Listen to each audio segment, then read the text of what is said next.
Primero vamos a comenzar revisando el temario. Vamos a hablar de los aspectos tributarios internacionales en la legislación local, legislación de México. Vamos a ver ciertos atributos de los impuestos, de la fiscalización en nuestro país, cómo es que el gobierno ha diseñado la parte de las contribuciones para todos los contribuyentes y ciertos municipios fiscales. Después vamos a seguir con la parte de instrumentos fiscales internacionales. Vamos a ver temas que ya están un poquito más relacionados con la fiscalización a nivel mundial y cómo esto se relaciona con lo que hacemos en México. Después vamos a ver también la estructura de los tratados impositivos para evitar la doble tributación, uno de los temas más sonados de la parte de impuestos internacionales, justamente la parte que permite que haya esta interacción internacional entre contribuyentes y, por así que, fiscalizadores, de tal manera que pueda haber un equilibrio entre las tasas. Vamos a ver los aspectos teóricos sobre los principios de fuente de riqueza, de dónde viene el dinero y en base a la procedencia del dinero, cuál es el país que puede tener derecho a fiscalizar algún ingreso. Vamos a hablar de regulaciones en cuanto a los paraísos fiscales en México, los famosos refipres, ¿sí? ¿Qué es un refipre? ¿Qué es lo que nuestra legislación considera como refipre? Y bueno, finalmente vamos a ver un poco el tema de precios de transferencia, nada más como cierre. Recuerden que precios de transferencia es una rama de la parte de impuestos internacionales. Les voy a pedir nuevamente cualquier duda o comentario, pueden utilizar el chat. Vamos a continuar. Muy bien, primero es muy importante conocer la jerarquía de las disposiciones fiscales. Como verán aquí en nuestro país, en México, tenemos diferentes normas, documentos que rigen la conducta social, por llamarlo de una manera muy general. Y vamos a empezar por el más importante, que vendría siendo nuestra Constitución Política. La Constitución Política encabeza esta jerarquía, está por encima de todas las leyes, tratados, códigos que hay en nuestro país, ¿sí? Por eso muchas veces escuchamos que cuando hay una nueva norma o ley, algunos dicen que es anticonstitucional, que no es posible que proceda, porque pues, está yendo en contra de la Constitución, y al ser esta la de la mayor jerarquía, pues no debería de permitirse. Tendría que reformarse primero la Constitución para que después pudiera aprobarse esa ley que la contradice. Después es muy interesante, en la jerarquía, después de la Constitución Política vamos a encontrar los tratados internacionales. ¿Por qué creen ustedes que en esta parte, como segundo lugar, vamos a tener a los tratados internacionales? Les pido, manden un comentario por el chat, por favor participen. ¿Sí?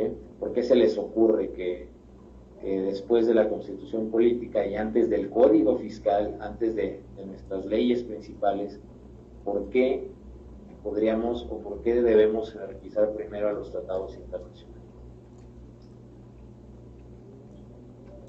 ¿No? ¿Nadie se anima? Muy bien, es muy sencillo la parte de los tratados internacionales. ¿Sí, Abigail? ¿Por qué? Puedes comentar, terminar el comentario. Están a la par de la Constitución. Ok, pueden haber diferentes jerarquías, ¿no? Desde mi punto de vista, no pueden estar por arriba de la Constitución.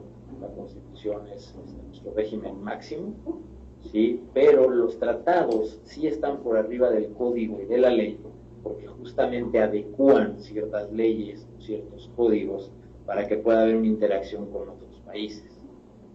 Estos tratados internacionales justamente buscan hacer un poquito más homólogo el tratamiento, por ejemplo en este caso de la fiscalización, ¿sí? Entre diferentes países a nivel mundial.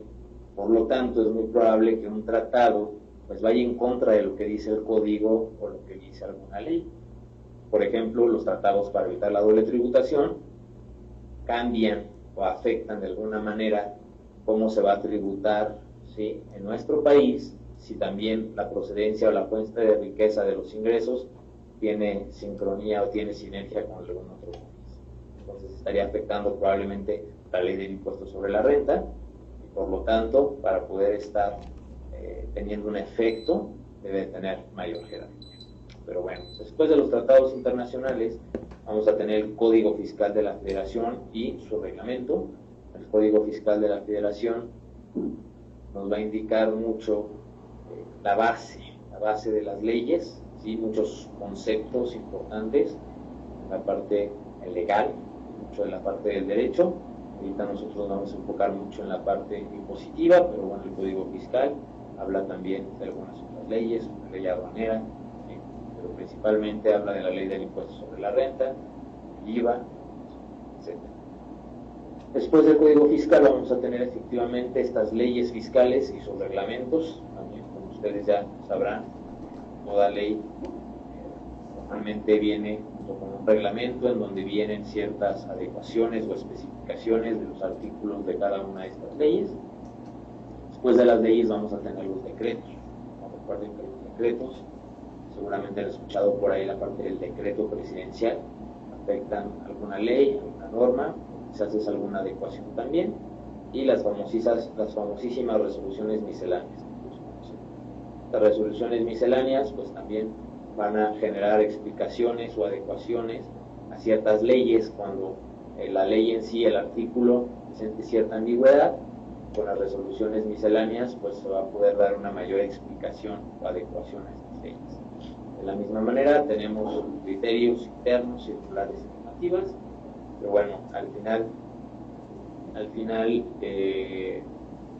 son muchas veces informativas, pueden ser estímulos, ¿sí? Pueden ser invitaciones a los contribuyentes para ciertas promociones, para plazos, por ejemplo, y ya son como adherencias.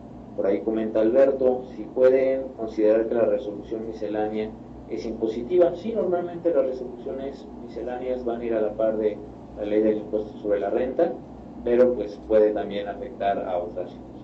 No necesariamente tiene que ser impositiva, Alberto, pero pues nosotros como contadores, digo, bueno, no sé, aquí los participantes, si todos o algunos sean contadores, los que son contadores seguramente están muy familiarizados con las resoluciones misceláneas, que continuamente el diario oficial de la Federación está publicando para actualizarnos, ¿no? Informarnos de nuevos tratamientos fiscales o de nuevos recursos, por ejemplo, software que tenemos que estar utilizando ahora.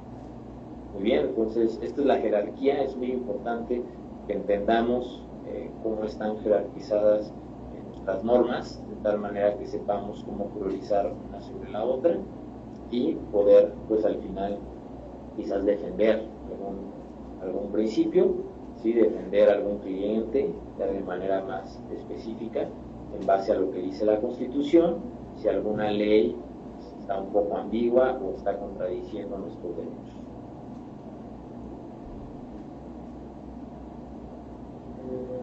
Muy bien, vamos a empezar con los principios constitucionales que sustentan el cumplimiento fiscal de operaciones internacionales. Estos principios, por ejemplo, este primer principio nos habla de la equidad. Nos dice que el sujeto pasivo de un ordenamiento fiscal tendrá derecho a efectuar las mismas deducciones y a acumular los mismos ingresos, ¿no? Nos habla mucho de esta paridad en la que, pues, si yo genero un gasto a mis ingresos, tengo tanto el mismo derecho, la autoridad tiene el derecho de decirme, oye, paga tus impuestos o tus ingresos que estás generando, pues yo tengo el derecho a efectuar las deducciones de los costos y gastos inherentes a estos ingresos. Como todos ya sabemos, ciertas particularidades y peculiaridades, la ley estrecha este principio, ¿sí? No todo es deducible al final del día, podemos pasar de listos con nuestras estrategias. Entonces es un principio que en teoría debe de ser muy legal, que debe de fluir mucho. Cualquier cosa que yo realmente pueda considerar que está directamente ligado a esos ingresos, pues lo podré deducir. También me entra mucho esa parte. Después dice únicamente mediante la individualización de la base y deducciones concretas, cada individuo aplicará la tarifa proporcional a su capacidad. ¿No? Entonces esta equidad también habla mucho de la capacidad que tiene cada contribuyente, ¿sí? Habla de los porcentajes, por ejemplo, o cuando hablamos de personas físicas, nuestras tablas, donde hay diferentes cuotas que se aplican dependiendo del nivel de ingreso, va incrementando tanto la cuota como el porcentaje que va a gravar la autoridad a nuestros hijos. Entonces aquí es muy importante que sea individual. Esta parte de la individualización puede ser hacia personas físicas o morales, ¿no? Igual y como tal, una persona moral incluye a varias empresas o varios individuos, pero como tal, la persona moral es un individuo. Entonces habla un poco de esta parte, cuáles son los recursos de esa persona moral, o de manera muy sintetizada, de las personas físicas individualmente, cuáles son sus capacidades individuales para poder generar su base gravable, sus deducciones, y de esta manera ser fiscalizados. Muy bien, el siguiente es el principio de proporcionalidad. Nos habla que los contribuyentes las contribuciones deben ser proporcionales al presupuesto de egresos, vinculado a la economía general del país, ¿no? Aquí ya habla no tanto de los contribuyentes, sino de la administración general del país, ¿sí? Así que la Secretaría de Hacienda debe de estar revisando, ¿no?, de qué manera va a lograr que las contribuciones alcancen el presupuesto, ¿no?, el dinero que se va a utilizar para el gasto público, cómo voy a buscar yo obtener esos recursos, obtener ese dinero de los contribuyentes o de algunos otros recursos que tiene el país para poder cubrir este presupuesto, alcanzar el gasto público y pues brindar todo lo que se necesita para la administración y función de nuestro país. Después dice, asimismo, se debe atender a la capacidad económica de los contribuyentes, no deben de ser confiscatorios.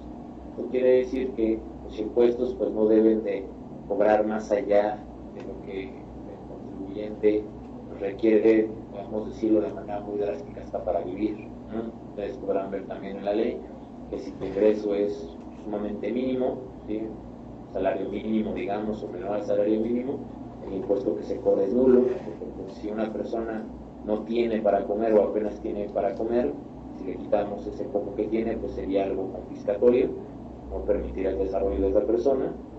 Por lo tanto, este principio de proporcionalidad nos dice esa parte, ¿no? Tiene que ser proporcional, tiene que ser en base a la cantidad de ingresos que genera la persona, ¿sí?, cómo es que se le va a fiscalizar, ¿no?, en base a qué porcentaje vamos a aplicar, un poco lo que hablábamos del principio anterior de equidad, también habla de la proporción. El siguiente habla de la simetría fiscal, habla del equilibrio que se debe reflejar entre los ingresos y gastos. Aquí es mucho que si, por ejemplo, algo es un ingreso para mí, pues debe ser un gasto para otra persona física o moral. ¿Sí? Si yo lo registro como un ingreso, por otro lado debe estar reflejado como un ingreso o gasto. Este es el principio de simetría fiscal, porque para un contribuyente es un ingreso acumulable, para el otro sujeto pasivo se debe considerar como una deducción. ¿Por qué? Porque al yo considerarlo como un ingreso acumulable, pues ya voy a pagar impuestos sobre el mismo, por lo tanto algún otro sujeto pasivo va a poder visualizar esto como una deducción. Y recuerden que los sujetos pasivos son los contribuyentes, son los que pagan el impuesto. Los sujetos activos, pues es la autoridad, es quien cobra o quien se encarga de recaudar los impuestos. Bien. Vamos a ver aquí la parte de la coordinación con entidades federativas.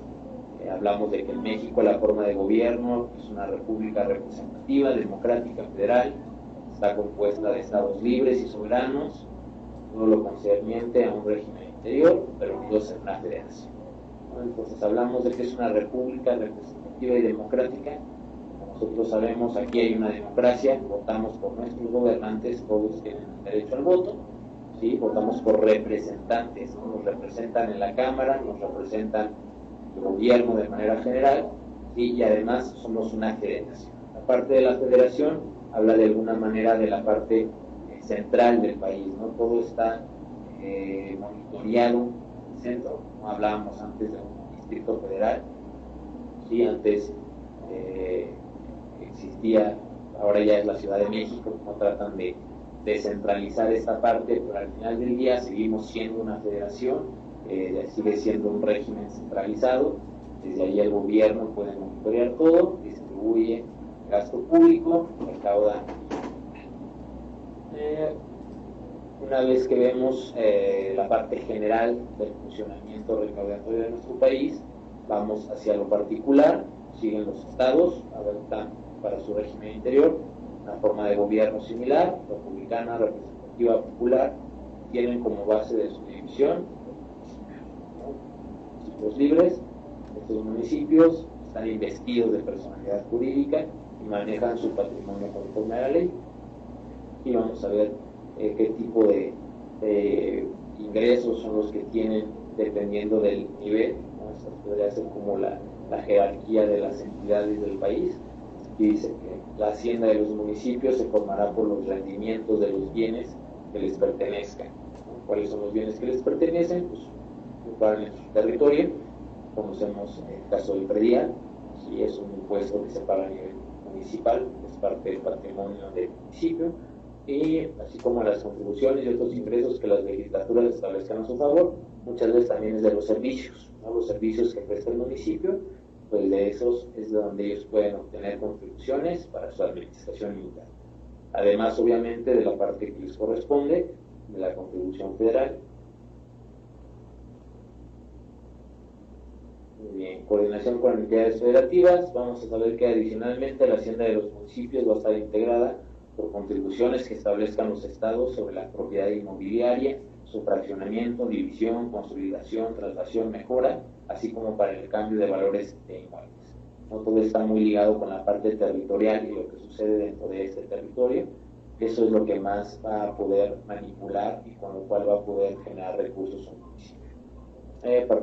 Participaciones federales, ingresos derivados de la prestación de servicios.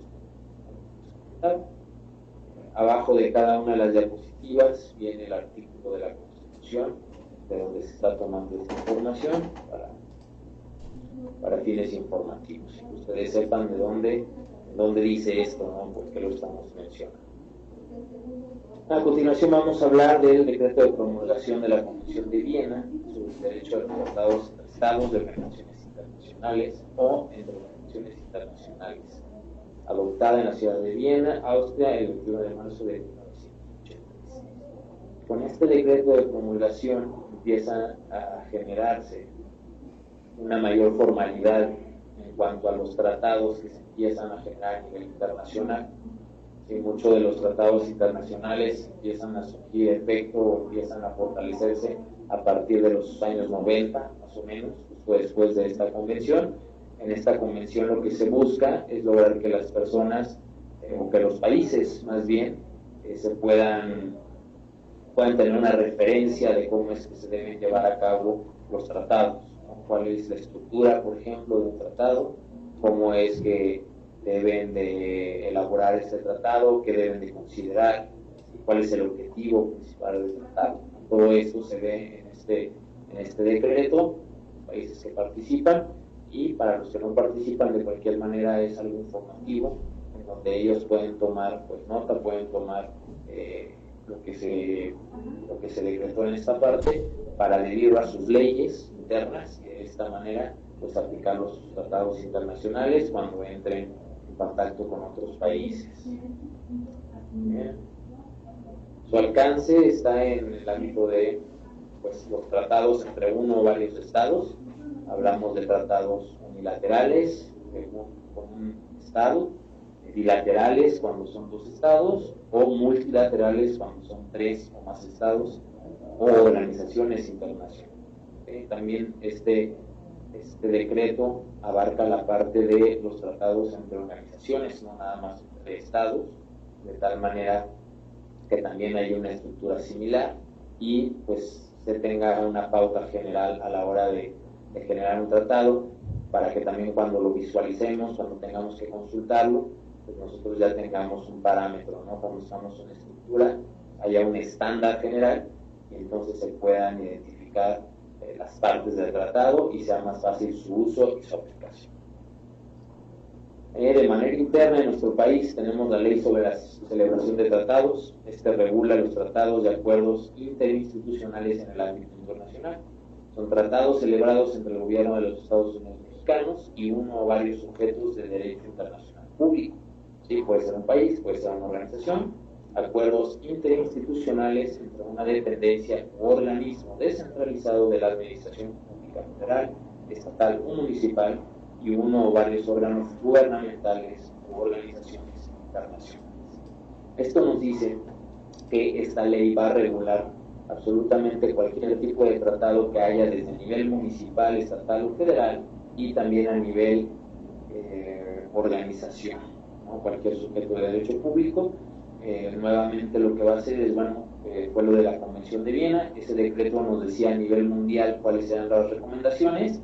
En base a este decreto, México adopta ciertos criterios, crea su propia ley y con esa ley de estructura le da una definición, le da un uso y aplicación a todos los tratados para que sea nuevamente, como les mencionaba, algo estándar, algo general y pues sea mucho más sencillo llevar a cabo la aplicación de los mismos. Bien, por aquí tenemos un concepto muy interesante, la supletoriedad, probablemente ya lo hayan escuchado por ahí. Es el supuesto de que cuando en el Código Fiscal de la Federación no exista una norma fiscal expresa, se debe aplicar supletoriamente las disposiciones del derecho federal, siempre que su aplicación no sea contraria a la naturaleza propia del derecho fiscal. ¿Cuáles son las disposiciones del derecho federal común? Pues vemos otro tipo de legislaciones, tenemos varios ejemplos. Por ejemplo, el Código Civil Federal, el Código Federal de Procedimientos Civiles, Código de Comercio, Ley General de Sociedades Mercantiles, Ley General de Títulos y Operaciones de Crédito, el Código Penal, el Código Federal de Procedimientos Penales, Ley Federal de Derechos, la Ley del Seguro Social, etc. Todo esto que conocemos nosotros como el derecho federal común, que son leyes o códigos que quizás veamos en un segundo término. Con todos estos códigos y leyes nosotros podemos buscar normas o leyes o principios que apliquen en otro tema, ¿sí? Y de tal manera aplicar la supletoriedad de las leyes. De esta manera reforzamos alguna situación que debamos nosotros proteger, cuidar o algún derecho que queramos ejercer. Muy bien, en cuanto a aspectos generales de la residencia, es muy importante antes de entrar a los principios de fuente de riqueza, conocer este concepto, ¿no? En base a nuestra residencia vamos a nosotros pues conocer o vamos a nosotros definir en qué país es donde vamos a tributar. Es la base de los impuestos internacionales, saber dónde somos residentes, cuál es nuestra nacionalidad y por lo tanto en qué país o países deberíamos de estar obligados a tributar de acuerdo a esta parte. Aquí dice que vamos a hablar de la residencia con base a la nacionalidad. Es una bastante sencilla. Salvo prueba en contrario, se va a presumir que las personas físicas con nacionalidad mexicana son residentes en territorio nacional. Esto aplica también, por ejemplo, en Estados Unidos. Cuando una persona nace en cierto país, la autoridad va a decir que tú eres residente de ese país. Tú naciste aquí, por lo tanto aquí vives y por tal razón vas a tener que contribuir a este país. No solo por el hecho de haber nacido aquí, llegaste, ahora sí que llegamos con el apoyo de los recursos de ese país en el que nacimos y por lo tanto ahora nos va a tocar retribuirle el hecho de que nos haya recibido, por decirlo de alguna manera. Después, residencia en base a la estadía. Van a decir que son residentes en territorio nacional, pues que establezcan su casa habitación.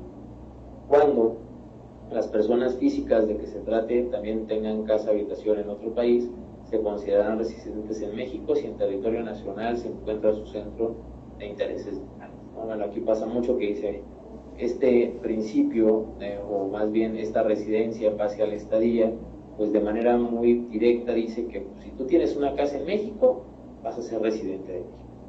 Pero muchos van a decir, oye, pues si yo nada más compré una casa para vacacionar, ¿no? Compré una casa como una inversión, si yo no vivo en México, mi residencia no es México, ahí nada más yo tengo una casa, tengo los recursos para hacerlo así. Entonces la ley dice, ok, por la palabra, para yo considerar que tu residencia es aquí, pues es cuando detecte que tienes aquí una casa y además su centro de intereses vitales está en México. ¿Cuál va a ser nuestro centro de intereses vitales? Pues bueno, entre otras cosas, va a ser que se ubiquen bajo los siguientes impuestos. El más importante es cuando más del 50% de los ingresos totales que obtenga esa persona física en el año de calendaria tengan fuente de riqueza en México. Aquí nos dice, si a ti te pagan más del 50% del total de tus ingresos, todos los ingresos que recibes a nivel mundial, de ese total, el 50% o más lo recibes de México, entonces eres residente de este país y por lo tanto debes de pagar impuestos.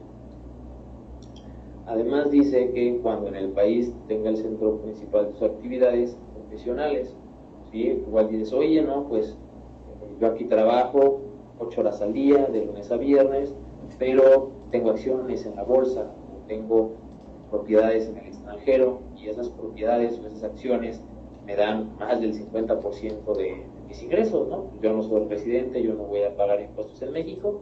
Por esta razón, aquí dice, cuando en el país, ¿sí?, se tenga el centro principal de sus actividades profesionales.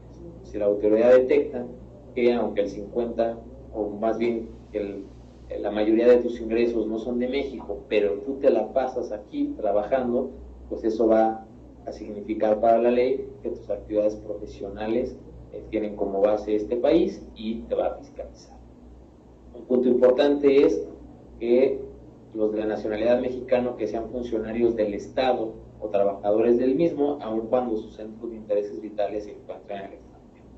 ¿Sí? ¿No? Un diplomático, por ejemplo, pues siempre, aunque tenga otros negocios, otras fuentes de ingresos, pues el Estado te está pagando, pues tienes una residencia aquí, entonces cualquier otro ingreso que generes se va a poder fiscalizar por nuestro país. Entonces son muy importantes estos conceptos de la residencia para poder entender en qué países va a tributar un individuo, ya sea una persona física o moral. Se determina la residencia en México para efectos fiscales, tendrá el tratamiento de establecimiento permanente cuando los servicios de construcción de obra, demolición, instalación, mantenimiento o montaje de bienes inmuebles o por otras actividades de proyección, inspección o supervisión relacionadas con ellos tengan una duración de más de 183 días naturales consecutivos o no en un periodo de 12 meses. Este es el tema de expatriados que probablemente ya han escuchado por ahí, ¿sí? Muchas veces tenemos una empresa que está ubicada en Estados Unidos, tiene una filial aquí en México y dice, bueno, pues ahí están los empleados de México y para alguna asesoría o para algún proyecto especial, lo que hace esta empresa es que manda a sus empleados de Estados Unidos a México a que apoyen, ¿no?, algún servicio de los que se mencionan aquí, o la verdad al final puede ser cualquier,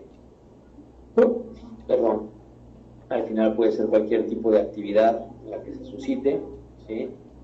Y lo que dicta la ley es que si esa persona está más de 183 días consecutivos o no, inclusive esa persona puede de repente venir de vacaciones y con esos días de vacaciones alcanzar estos 183 días, pues bueno, ese periodo, si fue dentro de un año, entonces ya la autoridad va a poder presumir que tiene derecho a fiscalizar a esa persona.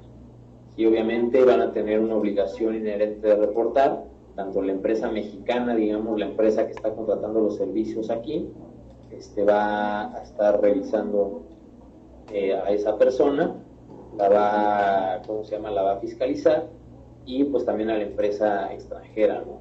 ¿Qué es lo que va a tener que hacer la empresa mexicana? Probablemente una retención. En este caso va a haber que revisar la parte de los tratados para evitar la doble tributación, que es lo que aplica para el tratado. Sí, por ahí mencionan, hay un ruido de fondo, una disculpa, aquí cerca de la oficina están construyendo las oficinas, les pido una disculpa, espero no sea tan constante ese ruido de fondo para que podamos continuar con la presentación. Que residencia en base a la generación de ingresos. Vamos a seguir hablando de la parte del establecimiento permanente. Nos va a decir que es cualquier lugar de negocios en el que se desarrollen parcial o totalmente actividades empresariales puede ser una sucursal, una agencia, una oficina, una fábrica, un taller, instalaciones, minas, canteras o cualquier lugar de exploración, extracción o explotación de recursos naturales. ¿Sí? Entonces, esta parte habla de que si una empresa viene a nuestro país y empieza a hacer negocios, ¿sí?, por medio de un establecimiento permanente, que sería un lugar donde desarrolla negocios, pues también va a ser fiscalizada, ¿no? O inclusive dice que se presten servicios personales independientes.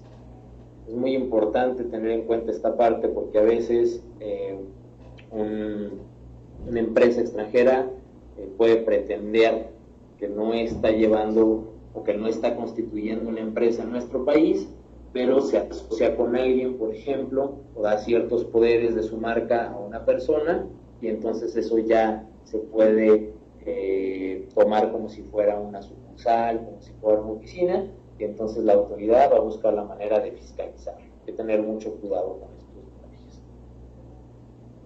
Y dice que se considera que un residente en el extranjero tiene un establecimiento permanente en México cuando el residente en el extranjero actúa en el país a través de una persona física o moral distinta de un agente independiente, siempre que dicha persona ejerza poderes para celebrar contratos a nombre del residente en el extranjero para la realización de sus actividades en México, que sean distintas de las señaladas en el artículo 3 del impuesto sobre la renta.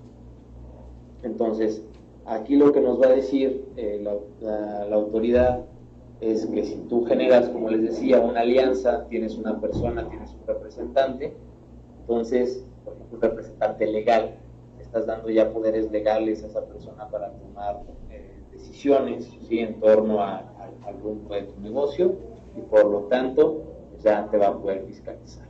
Aquí nos dice que el residente en el extranjero actúa en el territorio nacional a través de una persona física o moral, que sea un agente independiente, que actúe fuera del marco ordinario de sus actividades, ¿no? Entonces, en esta parte también hay que tener mucho cuidado, ¿no?, porque aquí en el primer párrafo dice distintas a un agente independiente, pero bueno, acá también hace hincapié en cuáles son las actividades que está llevando a cabo ese agente independiente.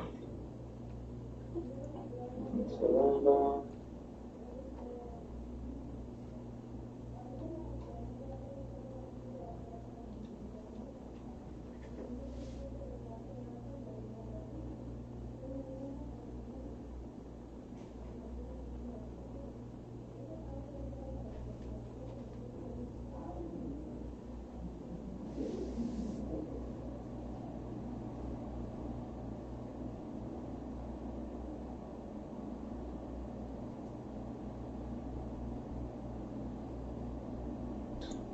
Esto, una disculpa, vamos a continuar. Dice: residencia en base a la generación de ingresos. Se considera que un residente en el extranjero tiene un establecimiento permanente en México cuando el residente en el extranjero actúa en el país a través de una persona física o moral distinta de un agente independiente, siempre que dicha persona ejerza poderes para celebrar contratos a nombre del residente del extranjero para la realización de sus actividades en México. Luego dice: residencia en base a la administración de la persona jurídica. Se va a considerar residente en territorio nacional la persona moral que haya establecido en México la administración principal del negocio o su sede de dirección efectiva. Aquí hace un poquito de referencia a una casa matriz.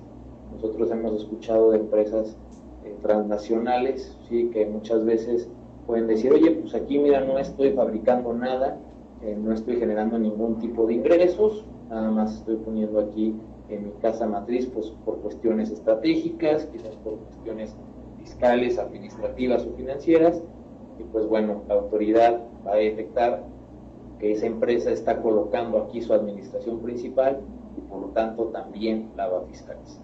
La autoridad tiene que tener mucho cuidado con sus definiciones, sobre todo en la parte del código fiscal, para saber de qué manera pues buscar la mayor contribución, ¿no? Cómo fiscalizar ciertos,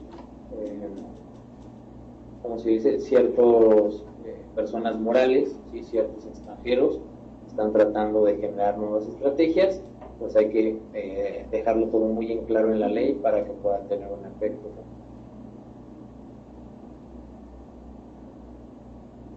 Aquí vamos a ver la parte del domicilio fiscal. Tratándose de personas físicas, va a ser el local en el que se encuentre el principal asiento de negocios de las personas físicas que realizan actividades empresariales. Dice, cuando no realicen actividades empresariales y presenten servicios personales independientes, el local que utilicen para el desempeño de sus actividades, llámese la casa de ocupación.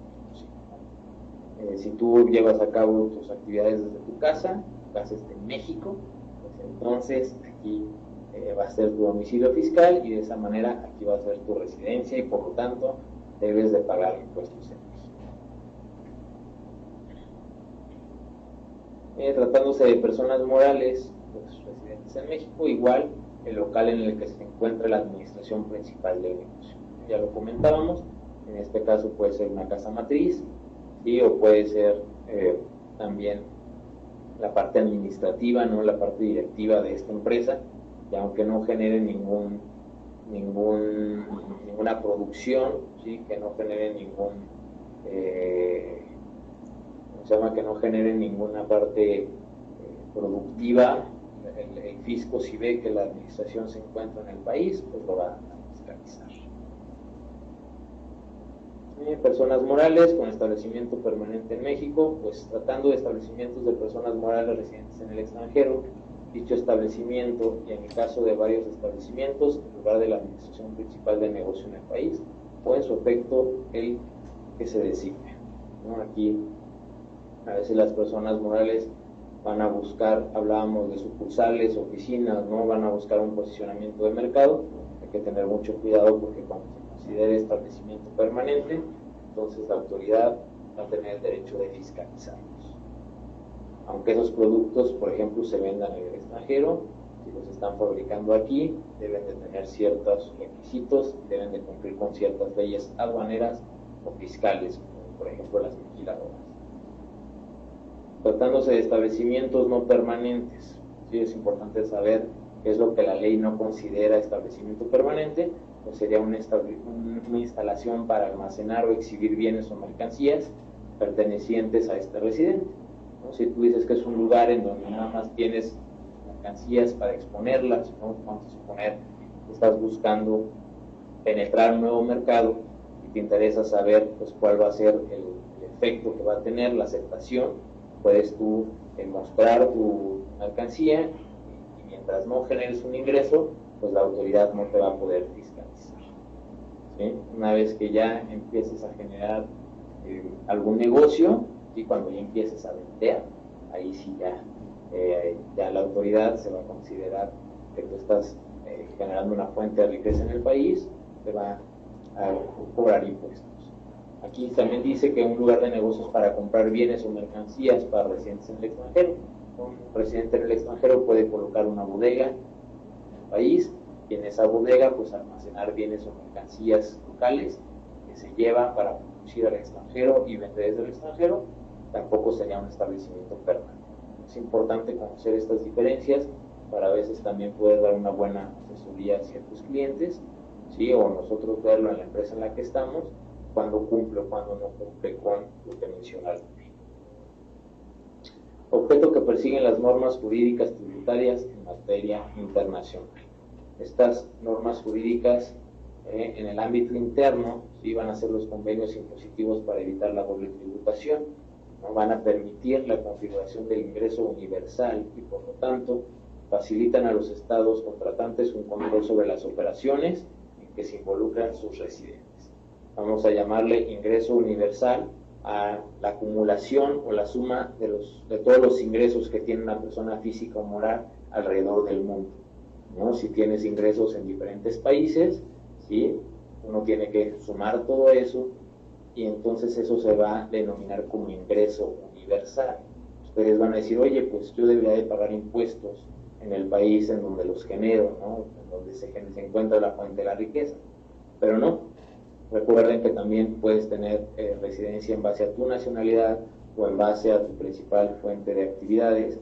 Y por lo tanto, si caes en uno de estos supuestos, es muy probable que, por ejemplo, en México, si te quiera fiscalizar por ingresos que estás teniendo en otro país.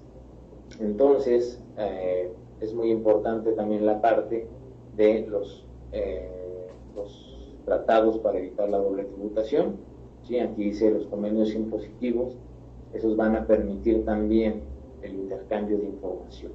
¿Sí? Entre estados, entre países, van a poder intercambiar información de ciertas personas morales, de ciertas empresas, y entonces ver en dónde están generando operaciones y por lo tanto, dice, para estos efectos, los estados contratantes se obligan a intercambiar información fiscal sobre el comportamiento de sus residentes, cada una de sus jurisdicciones, lo cual evita la realización de actos de elusión o evasión fiscal. Entonces es muy importante esta parte, hay que empezar a revisar cuando hay ciertas operaciones en diferentes países, pues que no estemos cayendo en un acto de evasión, que estemos literalmente evitando pagar impuestos, ya sea por desconocimiento o hagamos una elusión, ¿no? Tratemos de crear estrategias fiscales muy agresivas a través de la distribución de recursos en diferentes países y pues bueno, que la autoridad nos pueda detectar. El control sobre el ingreso universal pues, se lleva a través de los convenios impositivos de los estados contratantes. Se obligan a intercambiar información sobre el comportamiento que realizan sus residentes con nacionales. Estos convenios de intercambio de información, pues México los tiene con algunos países, no los tienen todos los países con todos los demás países. Como ustedes sabrán, hay países como Suiza, ¿no? Que tiene el secreto bancario, el secreto de dónde vienen los recursos que estás metiendo en un banco. Obviamente para todo hay ciertas leyes, hay ciertos topes, va a depender de cada uno de los países, pero bueno, con estos convenios también lo que hace el Estado es protegerse, es revisar la información de los contribuyentes, ¿sí? Le permite tener un control sobre el ingreso universal que se va a generar por todas las operaciones. Este control proporciona a los estados elementos legales que impiden que el contribuyente omita el cumplimiento de sus obligaciones fiscales dentro de su territorio. ¿Sí? Entonces, siempre la autoridad lo que va a buscar es obtener el mayor número de contribuciones y lo que nosotros tenemos que hacer como personas físicas o morales es estar dentro de ese margen. Quizás uno va a querer buscar, no podemos caer en el no pagar impuestos, tenemos que conocer muy bien las leyes del país en el que estemos llevando a cabo negocios, pero lo que sí podemos hacer es pagar la menor cantidad posible. Si nos informamos, vamos a poder ver cuáles son las leyes, cuáles son los tratados que hay entre los países en los que estamos generando ingresos, y de esta manera podemos generar una estrategia con la cual paguemos la menor cantidad posible de acuerdo a la ley, sin caer en una evasión o en una ilusión, y de tal manera pues estar tranquilos con nuestra fiscalización.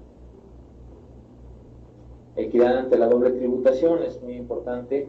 Esta mecánica se va a desprender de los convenios para evitar la doble tributación, refleja la eliminación de esta, ¿no? Vamos a suponer que yo soy nacional mexicano y me voy a Estados Unidos, genero ingresos allá, pues en principio yo debería de pagar por, no sé, $100 que gané en Estados Unidos, yo debo de pagar impuestos tanto en México como en Estados Unidos. ¿Por qué? Porque soy nacional de México, pero la fuente de riqueza de esos $100 se encuentra en Estados Unidos. Por lo tanto, ambos países tienen derecho a fiscalizarme por ese dinero. ¿Qué es lo que hace los convenios para evitar la doble tributación? Pues eliminan este hecho, ¿no? Si yo iba a pagar un 30% de impuestos por esos $100 en Estados Unidos y 30% en México, pues probablemente el convenio diga que voy a pagar todo en Estados Unidos, por ejemplo, ya no pago en México, dependiendo de la situación. Puede ser que pague una parte en Estados Unidos y otra parte en México, puede ser que pague la mitad o la mitad, o a veces voy a pagar un poco más de lo que hubiera pagado solamente en México. Habíamos dicho que 30 en Estados Unidos y 30 en México, puede ser que digan no, vas a pagar solamente 20 y 20. Al final es 40, es un poco más de lo que hubiera pagado en un solo país, pero ya no es el doble. Ya no estoy tributando el doble de lo que debería, estoy obteniendo un beneficio gracias a este tipo de convenio. Hasta ahorita, ¿alguna duda con esta parte de la doble tributación? Si está quedando claro el tema, creo que es algo que pues está sucediendo mucho ahorita con la globalización. Estamos teniendo la oportunidad de llevar nuestros recursos, nuestras empresas de manera muy fácil, cada vez es más fácil llevar recursos económicos, físicos a otros países por medio de diferentes medios. Entonces es muy importante que sepamos bajo qué regímenes o leyes vamos a estar tributando. Equilibrio de las tasas impositivas de retención con el fin de evitar el encarecimiento fiscal de las operaciones que llevan a cabo los residentes de cada uno de los estados contratantes. Los convenios impositivos pretenden lograr el equilibrio de la tasa de retención, estableciendo un porcentaje o monto determinado de retención que en igualdad de circunstancias se aplica en ambos estados, lo cual impide que, en base a la legislación interna de uno de los estados contratantes, se aplique una tasa superior o inferior a la prevista en el otro estado. Es justamente lo que acabamos de mencionar en esta parte. Vamos a ver por aquí. Dicen, ¿podrías comentar algo sobre el tema de beneficios empresariales que se considera como tal en los convenios de doble tributación y la tasa de retención del ISR aplicable? Dice, en nuestro sistema de pagos no he visto la contemplación de estos convenios en las declaraciones. Ok, Alberto. Bueno, primero lo menciona Gabriel, ¿sí? De manera específica no vamos a entrar en la parte de beneficios, por ejemplo en este caso beneficios empresariales, pero los podemos invitar a visitar en la página del SAT. Si ustedes buscan la parte de convenios o tratados para evitar la doble tributación, les van a aparecer todos los tratados que México tiene con diferentes países. Tenemos bastantes. México es uno de los países más activos en cuanto a tratados internacionales se refiere. Pueden encontrar por ahí una tabla en donde viene un resumen.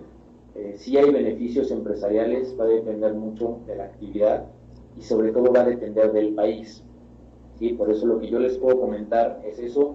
Revisen en la página del SAT tanto la tabla y una tabla con un resumen, pero si les es posible, mejor busquen el tratado específico con el país con el que están teniendo esta situación de doble tributación, y en ese tratado pues va a venir dependiendo de la actividad que estén generando, de la actividad que tenga su empresa, va a venir cuáles son los beneficios o cuál va a ser el tratamiento fiscal para la actividad tanto en el país en el que la llevan a cabo como en México. Van a venir las dos partes. Hay tratados que son, como les decía, bilaterales o multilaterales, pueden estar hablando de uno, de dos o más países, 3, 4 países. Normalmente los tratados para evitar la doble tributación sí son nada más como entre México y Estados Unidos, México y Alemania, México y China. Y la parte importante aquí es, como veíamos en una diapositiva anterior, que gracias a la ley de la celebración de tratados, todos estos tratados que están en la página del SAT tienen la misma estructura. Entonces, si ustedes abren un tratado y lo empiezan a revisar, van a ver que tienen un orden en cuanto a, hablan primero de beneficios empresariales, por decir algo, luego hablan de servicios técnicos, hablan de intereses, de comisiones, empiezan a hablar de tratamiento fiscal de diferentes actividades, y todos los tratados tienen una estructura muy similar. Por lo tanto, si ustedes revisan con detenimiento uno de estos tratados, ya les va a ser muy fácil entender y buscar la información que necesitan en cualquier otro tratado. Eso es lo que les puedo comentar, Gabriel. Y por ahí también comentaban Gabriel y Alberto.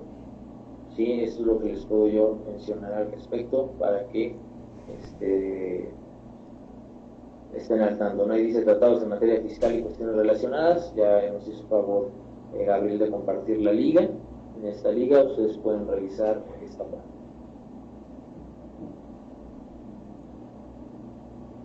Y vamos a hablar también un poco, no, gracias a ti, Gabriel, por compartir la liga. La verdad es muy fácil revisar los tratados. Después, si quieren, por ahí con un correíto, vemos una parte más particular. La verdad aquí sería salirme ya mucho del tema, pero te agradezco mucho por la participación. Es una muy buena contribución ver la parte de los tratados. Deja ver si la compartió a todos los miembros del panel. Está ahí, Diana, un poquito más arriba de tu comentario. Ahí está la liga, la página del SAT. Muy bien, equidad tributaria. La figura de la doble tributación se presenta cuando un sujeto pasivo, residente de un estado contratante, paga más de una vez un impuesto por la generación de un ingreso y bajo las siguientes supuestos. Es muy importante definir esto. Yo creo que para muchos puede ser muy lógico, ¿no? Y cuando estoy pagando, cuando estoy cayendo en el supuesto de doble tributación, pues cuando pago dos veces el mismo impuesto, pero se debe de tratar del mismo sujeto pasivo. Eso es muy importante, no tiene que ser una empresa estar pagando dos veces por el mismo impuesto. A veces dicen, oye, es que yo ya pagué, mi empresa filial ya pagó por ese impuesto. Sí, tu empresa filial, tú eres otro sujeto pasivo, es probable que tú tengas que pagar ahora impuestos también por alguna actividad que está generando ese. No hay que analizar muy bien que estemos cayendo en estos supuestos para que se considere doble tributación, que se trate de la misma generación o fuente de ingreso. También son un poco lógicos, ¿no? Dices, oye, pues si yo vendí X mercancía y estoy generando un ingreso por esa mercancía, pues entonces tiene que ser equitativo, ¿no? O sea, debo decir, oye, ya pagué yo por esa mercancía en un país y otro país me lo está requiriendo, entonces en ese caso sería la misma fuente de ingreso. Y que se pague el mismo impuesto más de una vez. También si es muchas veces hablamos de que puede ser un impuesto al valor agregado y un impuesto sobre la renta, son impuestos diferentes, no tienes que pagar los dos, pero si estás hablando del impuesto sobre la renta en México y un impuesto sobre la renta, digamos, en España o Estados Unidos o en Alemania, si es exactamente el mismo impuesto, si está grabando lo mismo, entonces estás cayendo en este supuesto y por lo tanto es muy conveniente revisar los tratados para justamente evitar que se te aplique esta doble imposición. Bien, normatividad para la interpretación de los convenios sobre la doble tributación celebrados por México. Aquí era lo que les comentaba. Este concepto y alcance de las recomendaciones adaptadas por el Consejo de la Organización para la Cooperación y el Desarrollo Económico. La OCDE se encarga de generar ciertos lineamientos, dar una estructura a los tratados, ¿sí? Y bueno, para efectos de interpretar y analizar los tratados celebrados por México para evitar la doble tributación, son aplicables los comentarios del modelo de la OCDE, incluyendo sus modificaciones más actualizadas. Bueno, entonces también nosotros podemos revisar en la página de la OCDE, ¿sí?, cómo es que deben de estar estructurados estos tratados. O si en estos tratados no nos queda del todo claro algún efecto tributario, pues nosotros podemos revisar el modelo de la OCDE y tomar de ahí más ejemplos. Por ejemplo, podemos tomar más información que nos ayude a entender mejor tanto la estructura del tratado como la aplicación de lo que se menciona dentro del tratado. La resolución que establece las reglas de carácter general aplicable a los impuestos y derechos federales, excepto a lo relacionado con la comercio. Entonces, bueno, aquí nosotros tenemos que revisar muy bien cuáles son las resoluciones que van a aplicar, dependiendo nuevamente de la actividad, dependiendo nuevamente del país en el que estemos, cómo va a funcionar esta parte de la doble tributación y de acuerdo al modelo de la OCDE, cuál es como el beneficio, por llamarlo de alguna manera, que me va a dar mi país y el otro país en donde estoy también generando ingresos. Acuerdos para el intercambio de información fiscal, pues ya habíamos platicado de ellos. Su objetivo y alcance es facilitar el intercambio de información entre los estados en relación con la determinación y recaudación de impuestos. ¿Cuál es el ingreso universal de todos los contribuyentes? Prevenir de sus respectivos